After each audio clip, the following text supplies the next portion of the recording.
महत्त्वाच्या बातमीनं पंतप्रधान मोदी आणि हवाई दल प्रमुख अमरप्रीत सिंग यांच्यामध्ये महत्त्वाची बैठक होतीये। पाकिस्तानसोबतच्या तणावादरम्यान ही महत्त्वाची बैठक आहे।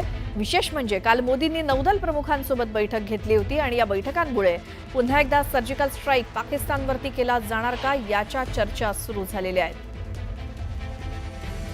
पंतप्रधान नरेंद्र मोदी आणि हवाई दल प्रमुख ए.पी. सिंह यांच्यामध्ये एक महत्त्वाची बैठक होतीये। पाकिस्तानवरती काय कारवाई भारत करणार, कशा पद्धतीने प्रत्युत्तर देणार याच संदर्भात ही चर्चा असल्याचं बोललं जातंय। काल मोदींनी नौदल प्रमुखांसोबत सुद्धा बैठक घेतलेली होती आणि आज हवाई दल प्रमुखांसोबत पंतप्रधान नरेंद्र मोदींची बैठक होतीये। त्यामुळे पाकिस्तानवरती पुन्हा एकदा सर्जिकल स्ट्राईक केला जाणार का याच्या चर्चात संपूर्ण देशभर जगभर सुरू आहेत। प्रत्येक भारतीयाला आता प्रतीक्षा आहे ती पाकिस्तानवरती भारत काय ॲक्शन घेतं, कशा पद्धतीने कारवाई करतं याची।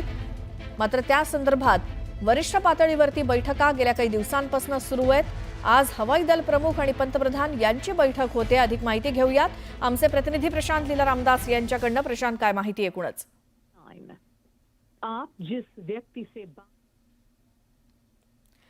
तर पंतप्रधान नरेंद्र मोदी आणि नौदल प्रमुख यांची काल बैठक झाली होती आणि आज हवाई दलाच्या प्रमुखांसोबत पंतप्रधानांची बैठक। त्यामुळे पाकिस्तानवरती पुन्हा एकदा सर्जिकल स्ट्राईक भारत करणार का, त्याचीच ही सगळी तयारी आहे का, अशी चर्चा गेल्या काही दिवसांपासून सुरू आहे।